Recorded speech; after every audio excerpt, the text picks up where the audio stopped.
Hello बच्चों, कैसे हो आप सभी।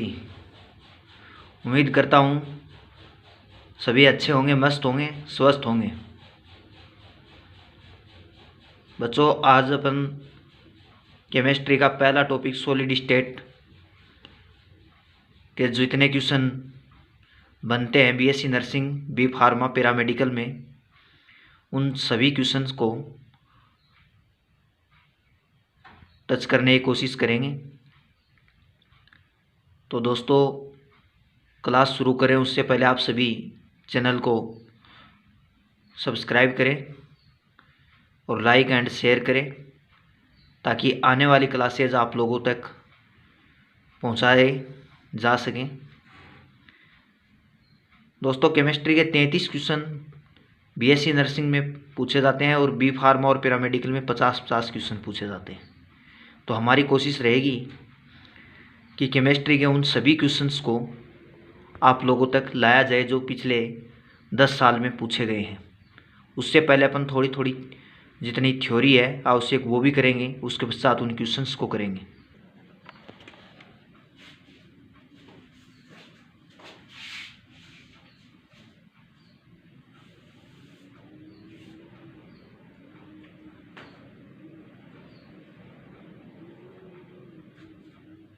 हेलो बच्चों, आज की क्लास अपन स्टार्ट करते हैं।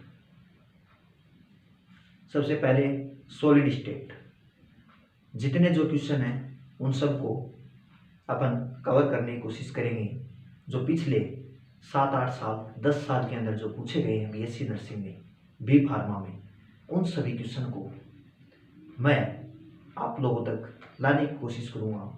क्वेश्चन देखो होता क्या है, आरयूएचएस के अंदर वही पिछले क्वेश्चन रिपीट होते हैं। ज़्यादा टाइम नहीं लेते हुए मैं छोटी सी वीडियो बनाना चाहूँगा, ज़्यादा लंबी नहीं करूँगा। उसके अंदर जितने क्वेश्चन बनते हैं उनको टच करेंगे, बाकी टॉपिक आपको पहले से आता है। इसी थीम के साथ अपन काम शुरू करते हैं।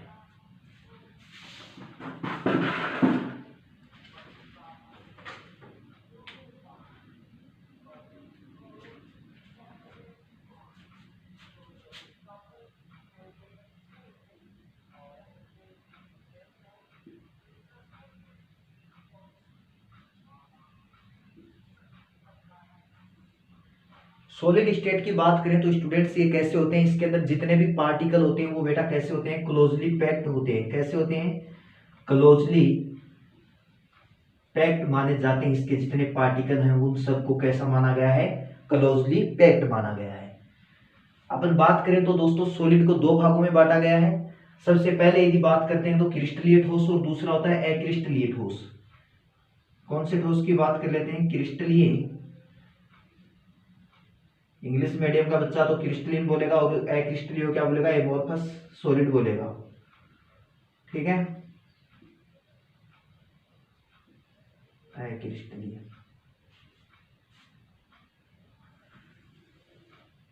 देखो एक तो इस डिफरेंस है, इनके अंदर जो तुलना है यहां से भी क्वेश्चन बनता है। तो सबसे पहले यदि बात करें तो क्रिस्टलीय ठोस के अंदर क्या होता है दोस्तों, इसके अंदर घटक कणों को, घटक कण कैसे होते हैं, इनकी नियमित व्यवस्था पाई जाएगी। घटक कणों की जो व्यवस्था है वो नियमित अवस्था पाई जाएगी, नियमित अवस्था मिल जाएगी आपको। ठीक है, जबकि उस वाले के अंदर कैसे मिलेगी बेटा, क्रिस्टलीय की बात करें तो उसके अंदर अनियमित मिलेगी। क्या, बिल्कुल। घटक कणों की व्यवस्था कैसी मिलेगी आपको, अनियमित मिलेगी। रटने वाली कोई आवश्यकता ही नहीं है स्टूडेंट्स। ठीक है, एग्जांपल्स की बात करते हैं, इसके अंदर कौन सा आता है तो इसके एग्जांपल कौन हो जाएंगे क्रिस्टलीय के, इसके आएंगे बेटा आयनिक सॉलिड। कौन आएगा, आयनिक सॉलिड आ जाएंगे इसमें। जबकि उस वाले के अंदर एग्जांपल कौन होगा आपका, इस वाले में एग्जांपल्स की यदि बात करें तो आपके सामने आएगा बेटा कांच। ये क्वेश्चन थोड़ा सा इंपॉर्टेंट है, ऐसे पूछ लेगा कि कांच कैसा ठोस है, क्रिस्टलीय की क्रिस्टलीय है। कांच की बात करें, लकड़ी की बात करें एंड रबर, ये सब क्या है दोस्तों, अक्रिस्टलीय ठोस की श्रेणी में आते हैं। ठीक है बेटा जी। फिर अगली एक बात आती है यहाँ पर कि इनके अंदर कैसा होता है, शार्प मेल्टिंग पॉइंट पाया जाता है। अगला पॉइंट लिखिए, शार्प मेल्टिंग पॉइंट पाया जाता है, जबकि इस वाले में नहीं पाया जाता।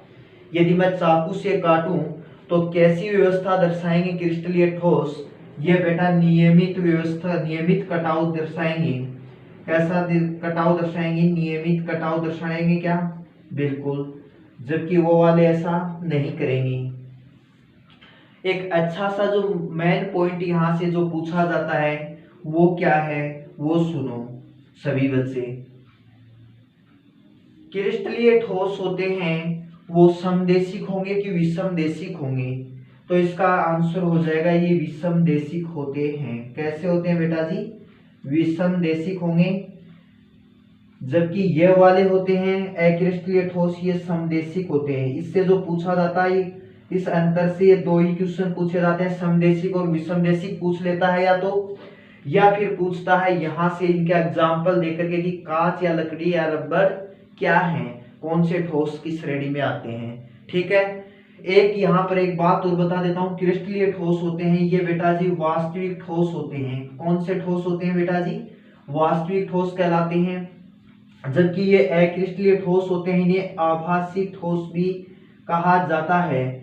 कैसा ठोस कहा जाता है? आभासी ठोस या अति शीतलित द्रव भी नाम दिया जाता है। ये भी एक इम्पोर्टेंट लाइन बन जाती है और ये क्वेश्चन पूछा गया है दोस्तों, अति शीतलित या आभासी ठोस वाला। ओके डियर, फिर बात कर लेते हैं सर इनको अति शीतलित क्यों कहा जाता है? क्योंकि आप देखते हैं जो घरों की जो खिड़कियां होती हैं वो जब वो पुराने हो जाते हैं उनके अंदर वो कांच, तो एक टाइम बाद वो सब पिघल करके नीचे से मोटे हो जाते हैं और बीच से पतले हो जाते हैं, इसलिए वो अति शीतलित कहलाते हैं। ये वाला पॉइंट कवर करें, विषमदेशिक और समदेशिक। तो बेटा विषमदेशिक क्यों कहा गया है इनको? क्योंकि देखो इनको एक तरफ से आने पर इनके अंदर भिन्न भिन्न कणों की संख्या मिलेगी। जैसे कैसे से होता है इनकी व्यवस्था देख लेते हैं। ये ऐसे होगा, ऐसे से पार्टिकल पाए जाएंगे,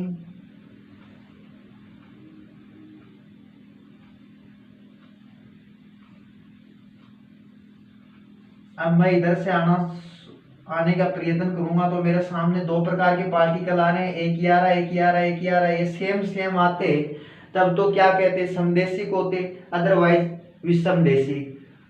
और एक लाइन और बता देता हूं, ठोस के अलावा गैस और जो द्रव होते हैं बेटा जी वो कैसे होते हैं? वो समदेशिक होते हैं। कैसे होते हैं? समदेशिक होते हैं। ठीक है, इसके पश्चात अगले पॉइंट पर आते हैं, ठोस कितने प्रकार के हैं? ठोस दोस्तों 4 प्रकार के हैं, 4 भागों में बांटा गया है। कौन कौन से सर? आयनिक ठोस, धात्विक ठोस, सहसंयोजक ठोस और आणविक ठोस। ठीक है, इनकी थ्योरी को अपन कवर नहीं करेंगे, इनके जो एग्जाम्पल हैं वहां से क्वेश्चन बनता है, उसको अपन लोग अपनी इस क्लास में कवर करेंगे। ठीक है, वो एग्जाम्पल्स मैं तुम्हें बता देता हूँ कौन कौन से एग्जाम्पल तुमसे पूछने का प्रयत्न करता है। ठीक है डियर, तो यदि बात करें अपन बेटा आयनिक ठोस तो कैसे होंगे? प्लस और माइनस की बात होगी ना, नहीं सॉरी, आयनिक ठोस की बात करूं तो कैसे होंगे? धनायन और ऋणायन के बीच में प्लस और माइनस के बीच का है। ठीक है, और सहसंयोजक के अंदर क्या होगा? दो की साझेदारी से बनता है, और धातुओं वाला समझ ही जाओगे मेटल के अंदर मिलता है। ठीक है डियर, अपन बात कर लेते हैं आयनिक ठोस के अंदर सभी आयन आ जाएंगे। कौन से आ जाएंगे? सभी आयन हो जाएंगे। जबकि आपके को पढ़ना है कौन सा? धात्विक के अंदर धात्विक ठोस के एग्जाम्पल याद करने के लिए जरूरत है आपसे। ठोस के यहाँ से क्वेश्चन बनेगा, ठोस की पहचान कीजिए कैसा ठोस है। तो धात्विक ठोस कैसा होगा बेटा? इसके अंदर आता है सोडियम, मैग्नीशियम, एल्युमिनियम, ये सभी क्या है दोस्तों? धात्विक ठोस की श्रेणी में आएंगे। ठीक है, फिर बात कर लेगा तुम लोगों से कौन से की? सहसंयोजक ठोस की। कैसे की? सहसंयोजक ठोस की बात करेगा। तो इस वाले में कौन से आएंगे पुत्र? इस वाले में आएंगे आपके सामने एग्जाम्पल हो जाएगा हीरा, ठीक है, ग्रेफाइट, अच्छा, और कौन सा होएगा? एक बोलेगा कार्बनिक ग्रेफाइट। कार्बनिक ग्रेफाइट सीधा नाम दे सकता है या फिर BN लिख करके दे सकता है, कार्बनिक ग्रेफाइट कहलाता है दोस्तों। एक होता है कार्बोरंडम SiC, ठीक है, ये सब किस में आ जाएंगे, सहसंयोजक ठोस की श्रेणी में आएंगे। ये एग्जाम्पल पूछ सकता है। और एक बात और देख लेना आप सभी लोग, आणविक ठोस के एग्जाम्पल की यदि आप लोगों को छांटने के लिए बोले तो आणविक ठोस कौन से हो जाएंगे दोस्तों, जिस ठोस के अंदर पहले ठोस शब्द लिखा हुआ होगा यही उसकी पहचान है। जैसे लिख देता हूं मैं ठोस CH4, अच्छा शुष्क बर्फ है, अच्छा ठोस भी बर्फ है। ये सभी कैसे एग्जाम्पल है दोस्तों, आणविक ठोस की श्रेणी में आ जाएंगे। ओके स्टूडेंट्स, अब बात कर लेते हैं पुत्र, एक श्रेणी आपकी NCERT हो चाहे RBSE की बुक हो, उसके अंदर एक दिया हुआ है, एक ब्रेवेज के अनुसार कुछ 7 श्रेणियां दी गई हैं, किस लिए समुदाय दिए गए हैं, वो क्वेश्चन जरूर आप लोग रट के जाना। एक कंटाक्ष है, घनीय है, चतुष्फलकीय है, वो सब, ठीक है। उसके अंदर भुजा लेंथ क्या है क्या नहीं है वो सब आपके सामने बुक में है, वो देख करके चले जाना, ठीक है। इसके पश्चात अपन बात कर लेते हैं घनत्व निकालने की। इकाई सेल के अंदर घनत्व निकालने के लिए सूत्र क्या होता है पुत्र, सूत्र निकालने के लिए होता है, घनत्व निकालने का सूत्र होता है D से निकालेंगे अपन लोग M मास इंटू जेड, ये एटम नंबर की संख्या है बेटा,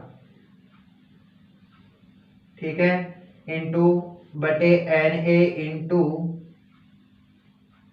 V बोल सकते हैं या AQ बोल सकते हैं, ठीक है, कोई दिक्कत नहीं होनी चाहिए इस चीज के अंदर, ठीक है। ये घनत्व है, जबकि ये क्या दोस्तों परमाणुविक द्रव्यमान है, और ये परमाणु की संख्या हो जाएगी, कितने परमाणु भाग ले रहे हैं उसके अंदर। Na नंबर जानते हो, कोई दिक्कत नहीं है, 6.02 3 इंटू 10⁻²3। ओके डियर स्टूडेंट्स, ये अपन लोग याद करवाना सिखा देंगे, और जेड की वैल्यू रटवा देंगे तुम लोगों को। एम तुम लोगों को क्वेश्चन के अंदर दिया हुआ होगा, ठीक है। अब बात कर लेते हैं कि सर ये कितने कौन कौन सी इकाई सेल बनती है। तो बेटा इकाई सेल बनती है, देखो आपके जो सिलेबस में दी हुई है उनकी बात कर लेते हैं। तो उनके अंदर आएगी सबसे पहले सिंपल लेटिस, सरल जालक व्यवस्था SC, ठीक है, कौन सी आ जाएगी, SC आएगी क्या। तो SC के अंदर क्या करोगे तुम लोग, सिंपल, 1 सेकेंड स्टूडेंट्स,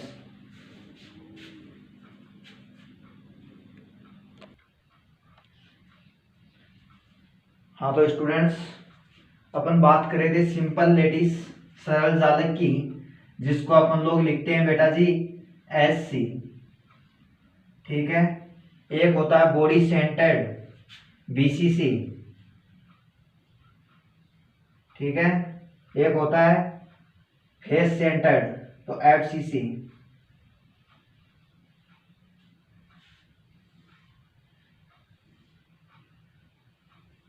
ये हमेशा याद रख के लेना ना, ठीक है, ये अप्लाई करना होगा, इस डायरेक्ट क्वेश्चन भी बनता है यहाँ से। परमाणुओं की संख्या Z, सरल जालक के अंदर कितने होते हैं बेटा परमाणुओं की संख्या, सर इसके अंदर 8 कॉर्नर होते हैं, तो इसलिए बेटा कितना 8 कॉर्नर का योगदान कितना होता है पुत्र 1/8, ठीक है। तो इसलिए इसके अंदर कितने आएंगे प्रभावी परमाणुओं की संख्या 1, जबकि इस BCC के अंदर कितने हो गए बेटा 8 तो कॉर्नर में हो गए, ठीक है, 8 कणों की संख्या प्लस कितना एक बॉडी सेंटर में है, बीच में है, तो इसलिए कितने हो गए 2 हुए कि नहीं हुए, बिल्कुल। इस वाले में कितने होंगे 8, तो ये हो जाएंगे, प्लस फलक कितने हैं दोस्तों 6, और फलक का योगदान कितना होता है 1/2, तो कितना होगा 3, ये हो गए 1 ये हो गए, कितना हो गया प्रभावी परमाणुओं की संख्या पुत्र 4, ठीक है। ऐसे से तुम लोग देख लोगे। और उसके पश्चात अपन बात कर लेते हैं किसकी, इसके अंदर देखते हैं, मैं जल्दी से टाइम को कम लेते हुए आप लोगों के सामने कोऑर्डिनेशन नंबर समन्वय संख्या लिख देता हूं। कितनी होगी पुत्र, इसके अंदर 6 होती है, इस वाले की 8 और इस वाले की 12, ठीक है, मतलब कि नजदीकी परमाणुओं की संख्या, ठीक है।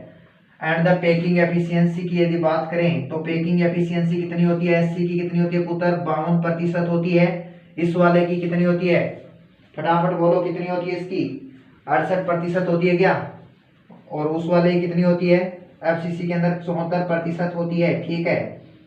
अब एक क्वेश्चन और बनता है इसके अंदर, वो कौन सा गुरुजी, इनका योगदान आर एंड ए में, मतलब कि किनारे और त्रिज्या के अंदर क्या संबंध है वो और देख लेते हैं।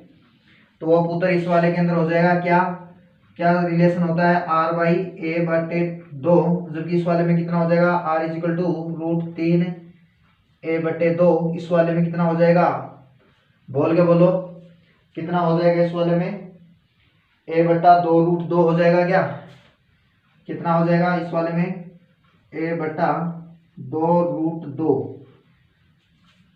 सोल्व करके बताऊं कैसे से आया, तो टाइम क्या थोड़ा सा लिमिट जा रहा है लेकिन फिर भी देख लेते हैं। देखो ये घन मान लीजिए कोई,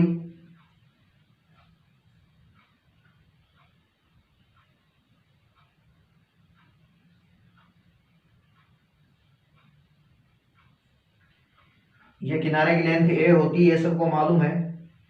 यहाँ पर एक पार्टिकल है एस सी के अंदर बात कर रहा हूं मैं, एक इस वाले में है, तो कितना होता है किनारे की लेंथ कितनी होती है पुत्र, ए, तो ए इजिकल टू कितना हो जाएगा, दो सर्किल बने, आर इसकी तो 2r हुआ कि नहीं हुआ, तो इसलिए आर इजिकल टू ए बटे 2 ऐसे से हो गया। इसी प्रकार से यदि फलक के विकिरण की यदि बात करें तो कितनी होती है बेटा जी, √2a होती है इसकी लंबाई, और जो बीच से जो विकिरण जाता है उसकी लंबाई कितनी होती है, √3a, तो इन्हीं से निकाली हमने, ठीक है।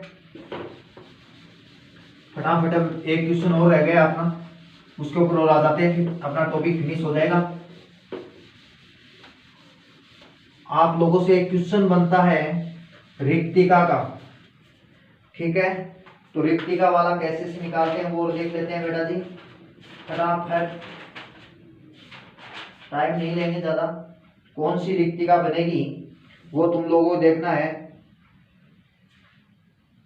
जैसे बात कर लेते हैं, यदि वैल्यू दी गई है 0.155 से बड़ी होगी या 100.155 हो सकती है, ठीक है, लेकिन किसके बराबर हो सकती है, इससे छोटी होगी 0.225 से, यह वैल्यू लिख लेते हैं 1 मिनट, ठीक है। तो ये कैसी रिक्तिका होगी दोस्तों, त्रिकोणीय होगी क्या, कैसी रिक्तिका होगी, त्रिकोणीय होगी। कोऑर्डिनेट्स नंबर कितने हो जाएंगे इसके, 3 हो जाएंगे। इसी प्रकार से 0.225 से 0.225 से लेकर के रिक्तिका की संख्या कितनी हो सकती है दोस्तों, कितने के बीच में आएगी, 0.225 से 0.414, 4 1 4 के बीच में होगी, तो ये कैसी हो जाएगी दोस्तों, चतुष्फलकीय हो जाएगी, कोई दिक्कत नहीं। कोऑर्डिनेट्स नंबर की यदि हम बात करूं तो बेटा जी 4 हो जाएगी, ठीक है। इसी प्रकार से और बात कर लेते हैं, 0.414 से 732 कितना हो जाएगा, 414 से आर की वैल्यू हो जाएगी 0.732 के बीच में आ रही है, तो कैसी हो जाएगी बेटा जी, कैसी हो जाएगी बोलो, अष्टफलकीय हो जाएगी क्या, बिल्कुल।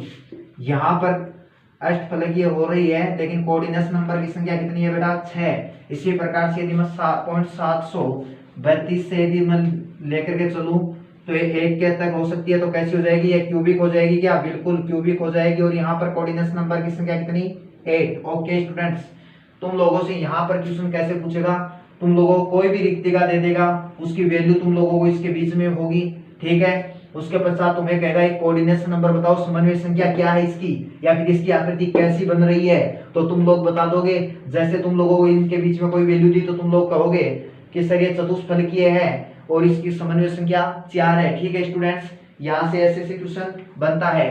एक क्वेश्चन अपन लोग देखिए ना, फॉर्मूला बनाने के लिए पूछता है, वो वाला और देख लेते हैं। दोस्त का क्वेश्चन नहीं पूछा जाता, फिर बता देता हूँ आरयूएचएस की एग्जाम में, इसलिए नहीं करवा रहा हूं बेटा जी, ठीक है। कैसे से क्वेश्चन बनता है, क्वेश्चन देख लेते हैं अपन फटाफट। क्वेश्चन तो पढ़ सकते हैं ना, क्वेश्चन पढ़ने के लिए मैं ला रहा हूं 1 मिनट तुम लोगों के सामने, फॉर्मूला बनवाने के लिए बोल रहा है यार ये।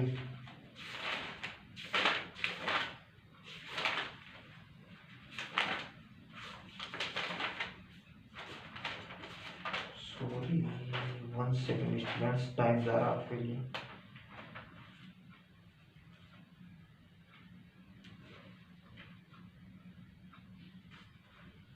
देखिए स्टूडेंट्स, एक क्वेश्चन बनता है तत्व ए घन के कोनों पर उपस्थित है, तत्व ए घन के कोनों पर उपस्थित है, घन के सॉरी यार अभी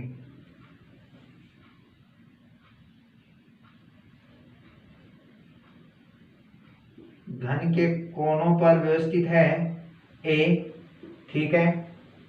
जबकि फलक पर बोल देगा अगला कुछ भी, जैसे बी बोल दिया इसने, ठीक है। और बॉडी सेंटर्ड में प्रत्येक बी क्या प्रत्येक फलक के केंद्र पर उपस्थित है और ए घन के कोनों पर उपस्थित है। तो सूत्र बताइए कौन सा सूत्र बनेगा। तो दोस्तों इसका सूत्र बन जाएगा ऐसे से बनेगा, घन के कोनों पर है 8 होते हैं घन के कोने, किनारे कोने का योगदान कितना 1/8। तो दोस्तों एक तो यहाँ से आ गया, जबकि फलक के अंदर कितने होते हैं 6 होते हैं, योगदान कितना 1/2, कितना आया 3। तो सूत्र क्या बनेगा बेटा जी AB3, ठीक है। यदि ये इसके अंदर एक चीज और जोड़ दूं कि मान लीजिए कोई पार्टिकल है वो किसके अंदर है BCC में है, तो क्या हो जाएगा उत्तर BCC के अंदर है, मान लीजिए ये B, तो कौन सा बनता, तो फिर आपका AB बन जाता। क्यों AB बन जाता, क्या उसका योगदान तो कितना होता है एक ही तो होता है बॉडी सेंटर्ड का, ठीक है। और कोई क्वेश्चन देख लेते हैं।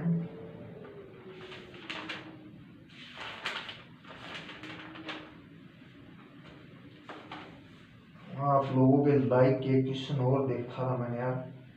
हाँ एक इंपॉर्टेंट करके लिख लेना, AGBR होता है स्टूडेंट्स, उसके अंदर फ्रैंकल और शॉर्टकी दोनों दोष पाए जाते हैं, ठीक है। आपकी क्लास आज के लिए इतना ही, कल कोई अन्य टॉपिक लेकर के आएंगे स्टूडेंट्स। आज के लिए इतना पर्याप्त है, तब तक आप लोग हमारे चैनल को सब्सक्राइब करें एंड लाइक एंड शेयर करें। ऐसे अपन छोटी छोटी सी 30-40 वीडियो लेकर के आएंगे और इसके अंदर आपके केमिस्ट्री के 33 में से 33, 50 में से 50 क्वेश्चन सही करवाएंगे। ये हमारा आपसे वादा है स्टूडेंट्स। थैंक यू, धन्यवाद।